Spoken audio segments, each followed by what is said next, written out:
여러분 안녕하십니까? 김 기자의 시선 시작합니다. 구독, 좋아요, 댓글, 알림 설정은 채널 운영에 큰 힘이 됩니다. 클릭해주셔서 정말 감사합니다.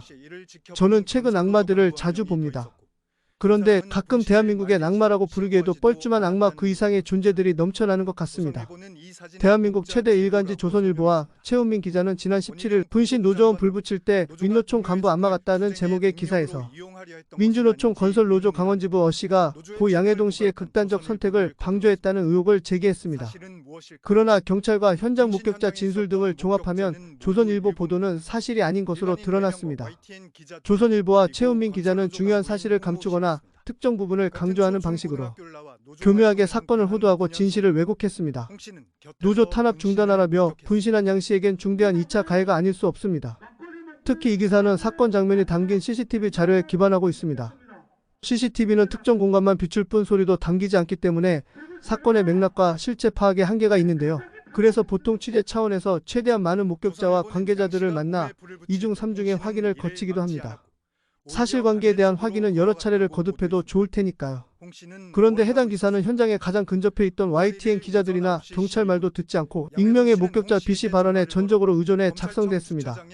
B씨가 이번 사건과 어떤 관계인지도 밝히지 않았고 내용도 불이 붙자마자 봤는데 곁에 있던 사람인 어씨가 떨어져서 멀리 갔다가 조금 뒤부터 갑자기 오열하기 시작했다가 전부였습니다.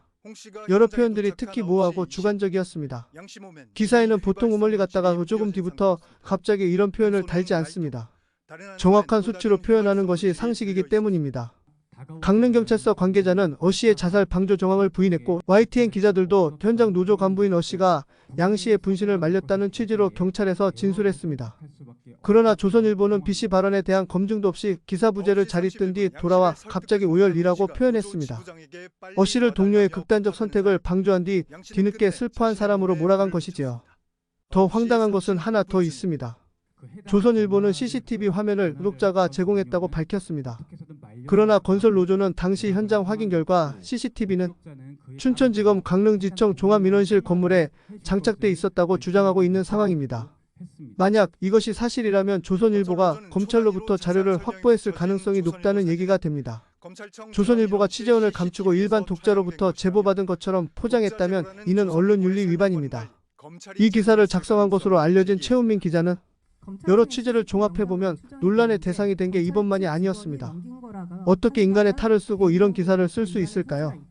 기자라면 적어도 기자라면 취재의 기본은 갖추고 기사를 써야 했던 것 아닐까요? 또 하나의 악마 같은 광경은 조선일보 보도 원희룡 국토교통부 장관의 발언이었습니다. 혹시나 동료의 죽음을 투쟁의 동력으로 이용하려 했던 것은 아닌지 의문이 들지 않을 수 없다고 말했습니다. 즉 검찰 조사를 앞둔 양 지대장이 스스로 목숨을 끊는 각본을 짜고 계획을 실현함으로써 건설노조가 투쟁의 동력을 얻으려 한 게 아니냐는 얘기로 들리는 대목이었습니다. 이에 대해 부적절하다는 지적이 나오고 있습니다. 주무장관의 무게감이 불러올 사회적 파장 등을 고려할 때 사려 깊지 못했다는 것입니다. 보기에 따라서는 국토부의 공식 입장으로도 해석될 수 있는 발언이기도 합니다. 원 장관은 평소 SNS에 국토부의 정책뿐만 아니라 각종 사회 현안에 대해서도 꾸준히 글을 올리고 있는데요. 단정적인 표현을 많이 쓰는 것으로 알려져 있습니다. 그는 이번 게시글에서는 사실이라면 그렇지 않기를 바라지만 이라는 단서를 달았습니다. 법꾸라지들의 전형적인 모습이죠. 한 인간의 죽음을 놓고 또다시 건폭몰이를 했다가 뒤탈이 있을 수 있다는 판단을 한 것으로 보입니다. 치밀합니다. 사실일 수도 있고 아닐 수도 있지만 이라는 전제를 달고 자신의 의견을 표현하는 방식은 법망을 빠져나갈 수 있는 가장 좋은 안전장치이기 때문입니다. 원 장관은 지난해부터 정부의 화물연대 때려잡기, 건설노조 때려잡기의 선봉에 서 있습니다. 그의 노동과는 명확해 보이는데요. MG노조를 제외한 민주노총, 한국노총 등을 악고로 규정하고 있습니다. 원 장관은 지난 2월 1일 서울 강남 건설회관 회의실에서 가진 건설 현장 불법행위 관련 간담회에서도 건설노조는 현재 노조의 탈을 쓰고 속으로 돈을 뜯어가는 약탈 집단이라고 규정한 바 있으니까요. 주무부처 장관의 SNS만으로 끝나지 않았습니다.